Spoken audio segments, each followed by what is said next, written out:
All right, I have a few comments to make, and thank you for the motion, and thank all the group for the time and exec. Few thoughts. First of all, we're making zoning decisions here tonight.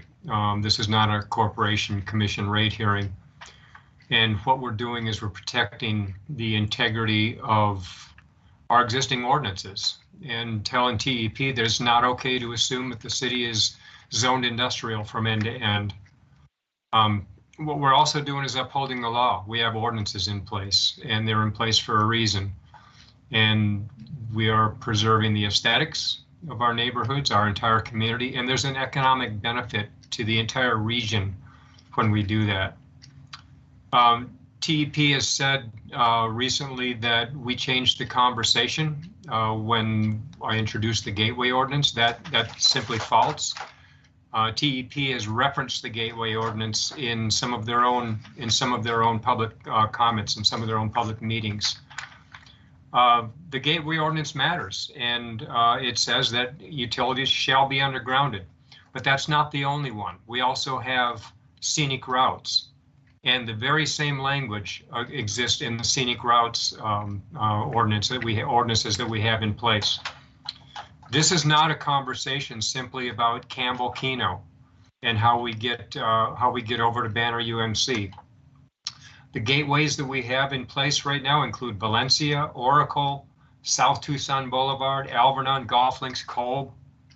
The scenic routes include Silver Bell, Gorette, Ironwood Hills, West Speedway, Anklam, Mission, Tanque Verde, Houghton, Old Spanish Trail. I mean, they are the entire circumference of the city. We're talking about major corridors that we have affirmatively said we want them preserved and protected from an aesthetic standpoint.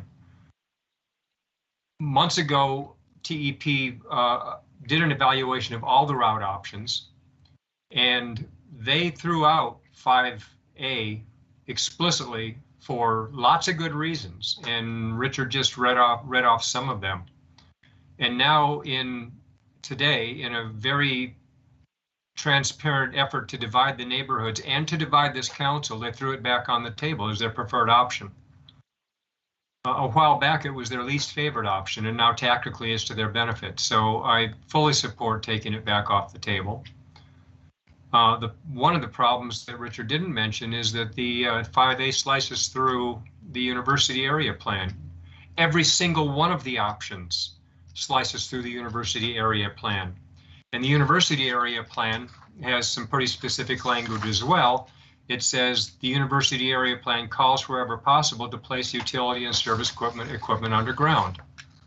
And so all of these plans that we have in place and the ordinances that we have in place come to the same conclusion, and that is that we want all utilities, this isn't just a conversation about TEP ultimately, it's about preserving the integrity, the aesthetic integrity of our community, irrespective of what utility we're talking about. It just so happens that we're talking about the Gateway Corridor and TEP here tonight.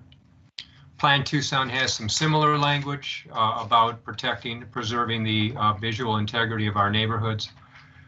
So TEP will have rate hearings going forward, and the cost of this project will be one small factor in their entire pitch to the Corporation Commission when they go in for a rate hearing. And we've seen estimates that indicate that undergrounding this entire corridor will cost about 20 cents per ratepayer if spread out over the entire community. I think more importantly than that is that undergrounding sends a message to TEP and all other utilities that going forward, future development in Tucson needs to respect the aesthetics of our community and respect the integrity and the investment that our neighbors have made in their property. So I totally support the motion and look forward to hearing from our city staff when they return to us with some responses from TEP in terms of how willing they are to come to the table and recognize that for the first time in forever, the utility is not coming in saying, we're the utility, we're simply going to tell you what to do. Now we're in a conversation. And I think that's really important for everyone at the table to understand.